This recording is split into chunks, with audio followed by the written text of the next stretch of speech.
Guys, si Senate President Chis Escudero na napiran sa mga previous hearings na nangyari, ano. Parang tahimik si Chis Escudero ngayon, ano. Noon pa lang, ano guys, nung tri-committee hearing sa Congress na pareho ang objective nila na pagtugis sa may mga kaugnayan dito sa flood control anomalies. Nung interpellation ni Representative Chil Jokno, kung saan yung may-ari ng Centerways Construction and Development Corporation umamin sa kanya na nakapagbigay daw siya ng donasyon ni Chis Escudero na sa halagang 30 million pesos. Sarili niyang bulsa ito. Dinidonate niya kay Senate President Chis Escudero. So ngayon guys, inamin naman ni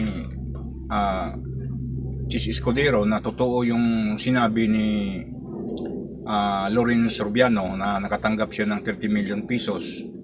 Pero itinatanggi niya na tinutulungan niya na makapasok sa mga governmental biddings and awards na ma-awardan siya ng nakakuha kasi ito si Rubiano ng 5 billion worth of project sa Bicol area. At kasama yung sa 15 construction firm na pinangalanan ni Presidente Marcos. So ngayon guys, ito pa lang si Lawrence Rubiano,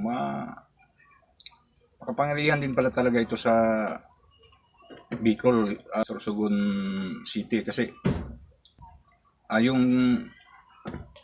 father nito nagiging district engineer sa Albay noong 2011 at may dalawang kapatid dito na yung isa mayor sa Dunsol at yung isa naman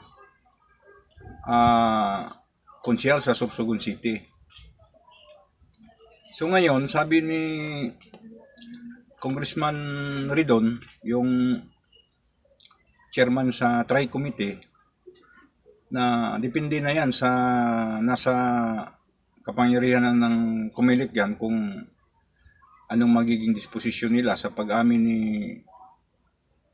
Senate President Chis Escudero hinggil doon sa 30 milyon na donasyon galing kay Lawrence Rubiano.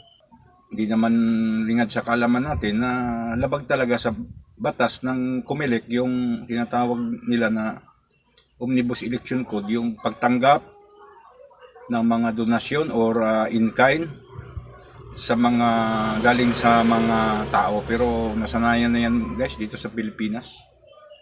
Yung mga politiko ngayon, hindi na natakbo yan, hindi na natakbo sila na gumagasto ng sariling pira nila. Ano na yan? Instinct na yan sa Philippine politics na tumatanggap talaga ng mga donasyon. So, tabayanan natin ito.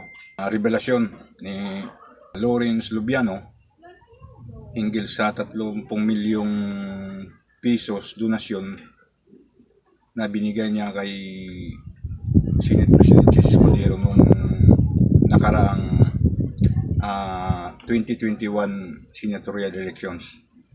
So manatili tayong magmatiyag mga kababayan ko, manatili tayong makikibaka at makikialam. Piliin natin yung pagdarasal natin para sa kapayapaan, kaunlaran at katahimikan ng ating inang bayan. Mabuhay tayong lahat, mabuhay ang Pilipinas.